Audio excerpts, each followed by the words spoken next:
Assalamualaikum warahmatullahi wabarakatuh. Pada pertemuan kali ini, kita akan membahas mengenai decision atau keputusan. Nah, keputusan sendiri atau decision ini terbagi ke dalam 3, yaitu structured, artinya yang sudah terstruktur, kemudian semi-structured, dan unstructured. Nah, unstructured decision. Unstructured decision ini adalah keputusan yang tidak struktur, di mana decision maker ini harus melakukan penilaian, evaluasi, dan wawasan untuk memecahkan suatu permasalahan. Nah, keputusan seperti ini biasanya sifatnya ini jadi baru ya, artinya langsung diberikan, kemudian penting, dan bukan merupakan suatu rutinitas. Sehingga belum ada prosedur gitu yang disepakati atau yang dipahami dengan baik untuk membuat untuk melaksanakan jawaban dari keputusan yang bersifat unstructured ini. Nah, si keputusan unstructured ini biasanya terjadi di manajemen tingkat atas atau senior eksekutif. Contohnya, kita harus menetapkan tujuan 5 sampai dengan 10 tahun ke depan, gitu. Ya. Atau misalkan apakah kita harus memasuki new market atau kita harus nggak mencari pasar baru gitu untuk bisnis kita. Nah, itu adalah salah satu contoh dari unstructured decision, ya. Nah, kemudian selanjutnya ada structured decision. Nah, ini adalah kebalikannya dari unstructured decision. Jadi dia keputusannya ini bersifat berulang dan merupakan rutinitas. Artinya tadi karena dia sudah merupakan rutinitas, jadi dia memiliki prosedur gitu. Sudah ada prosedur-prosedur yang disiapkan seandainya ada keputusan yang dikeluarkan gitu. Nah, structured decision ini biasanya terjadi di manajemen tingkat bawah gitu atau di tingkat operasional. Contohnya, misalkan saat kita ingin melakukan pemesanan barang, ini udah ada nih prosedur yang harus dilakukan. Gitu. Prosedurnya seperti apa sih saat kita ingin memesan suatu barang, kemudian misalkan saat kita membuat keputusan untuk melakukan distribusi barang, bagaimana prosedurnya. Nah, itu sudah terdokumentasi dengan baik, gitu, ya. Biasanya tadi ini ada di level operasional, sedangkan unstructured ini ada di level manajerial, jadi adanya di tingkat atas. Jadi kita belum tahu nih langkah apa yang harus kita ambil. Nah, kemudian selanjutnya ada semi-structured decision. Nah, si semi-structured decision ini memiliki keputusan yang sebagiannya terstruktur dan sebagiannya lagi tidak terstruktur gitu ya. Nah, keputusan ini seringnya bersifat rumit dan membutuhkan perhitungan serta analisis yang terperinci. Ya. Nah, ini ya, jadi kita bisa lihat dari dari piramida ini. Jadi kalau misalkan tadi kalau si structured decision ini sifatnya dia operasional. Jadi dilakukan di tahap bawah karena tadi dokumen-dokumennya juga sudah sudah lebih sudah terdokumentasi, artinya jadi kalau ada keputusan seperti ini apa yang harus dilakukan di tingkat operasional itu sudah ada.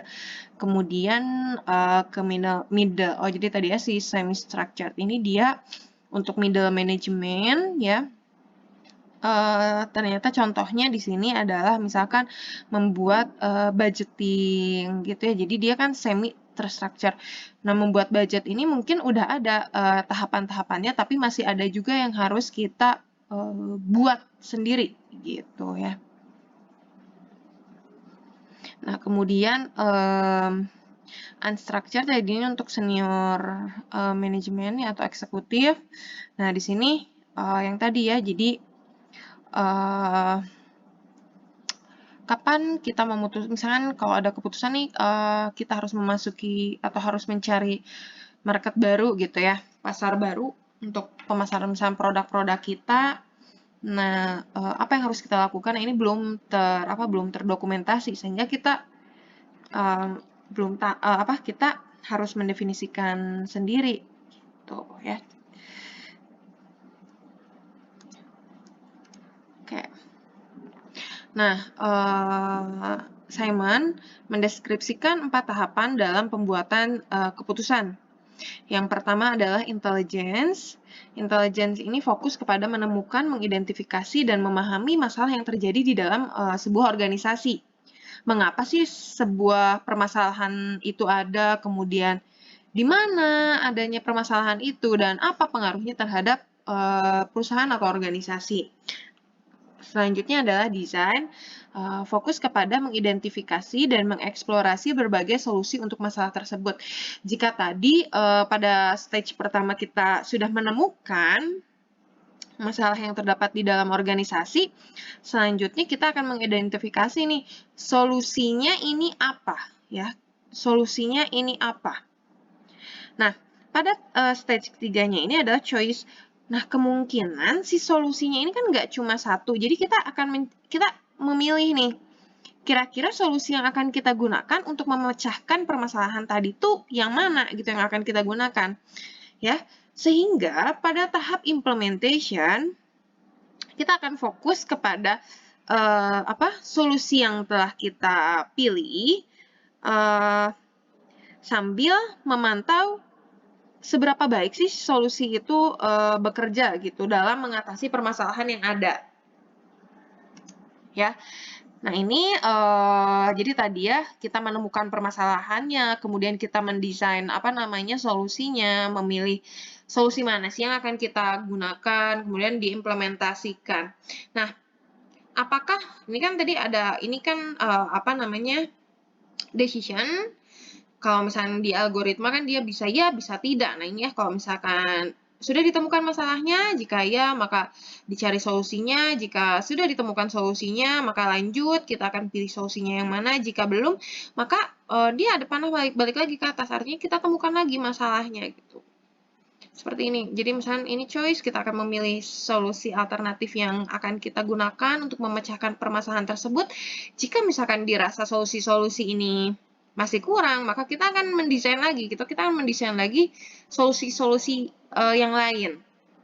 Ya, seperti itu. Oke, selanjutnya adalah peran manajerial ya. Nah, tentu siapa sih yang mengambil keputusan dalam sebuah organisasi? Tentunya ya, ini ya, seorang manajer. Nah, si manajer ini memainkan peran utama ya, atau peran kunci dalam sebuah organisasi. Tanggung jawab mereka meliputi ya tadi membuat keputusan, kemudian membuat report, menghadiri sebuah pertemuan, sampai kalau misalkan mungkin kayak ada acara ulang tahun atau disnatalis perusahaan gitu, mereka yang mengaturnya seperti apanya. Nah, Henry dan kawan-kawan ini mendeskripsikan 5 fungsi dasar dari model manajemen klasik ya. Yang pertama adalah planning, organizing, coordinating, kemudian deciding dan controlling. Nah, dari kelima aspek tadi ya yang merupakan model klasik, ini menggambarkan fungsi manajerial secara formal, tetapi tidak membahas secara tepat apa yang dilakukan manajer ketika merencanakan, memutuskan sesuatu, dan mengontrol pekerjaan bawahannya, gitu ya.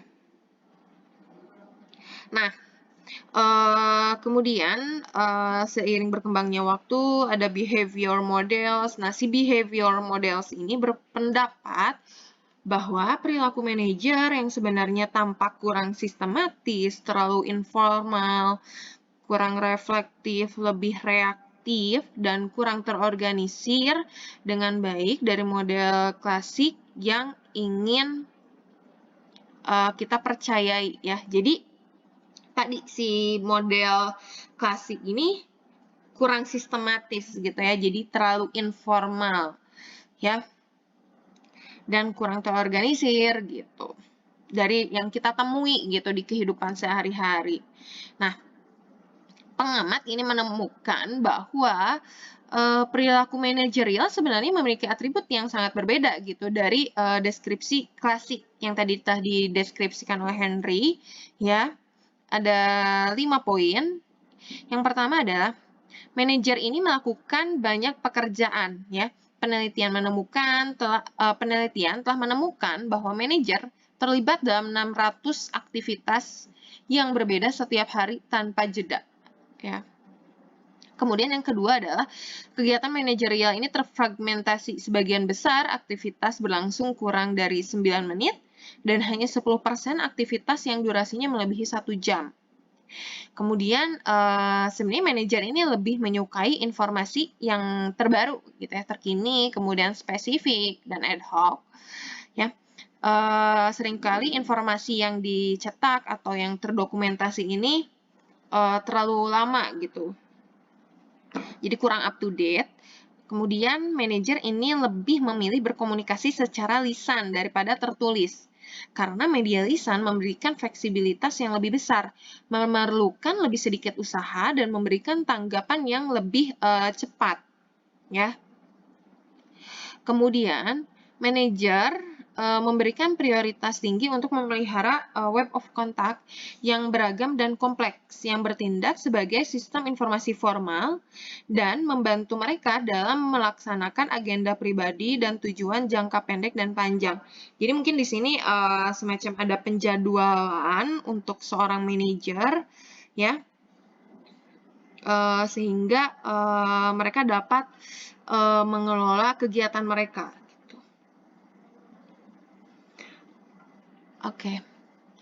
Henry Mintzberg menganalisa perilaku keseharian manajer dan menemukan 10 peran manajerial.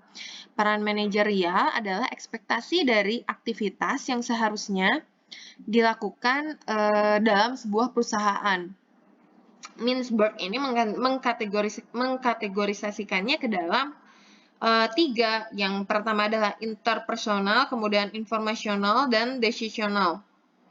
Nah, yang pertama di interpersonal ini, manajer bertindak sebagai pemimpin, kemudian berusaha untuk memotivasi, menasehati, dan mendukung bawahannya.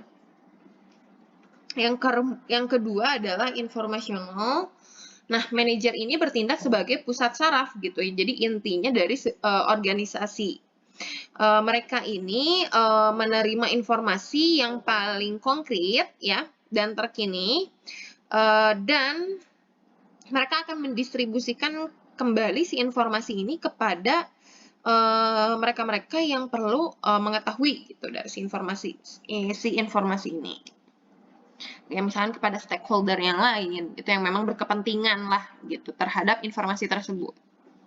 Nah, kemudian decisional, manajer ini bertindak sebagai pengusaha dengan memulai jenis kegiatan baru. Mereka menangani gangguan yang timbul dalam organisasi, mereka mengalokasikan sumber daya kepada anggota staf yang membutuhkannya, dan mereka juga sampai menegosiasikan konflik ya, menengahi misalkan jika ada dua pihak yang saling berkonflik.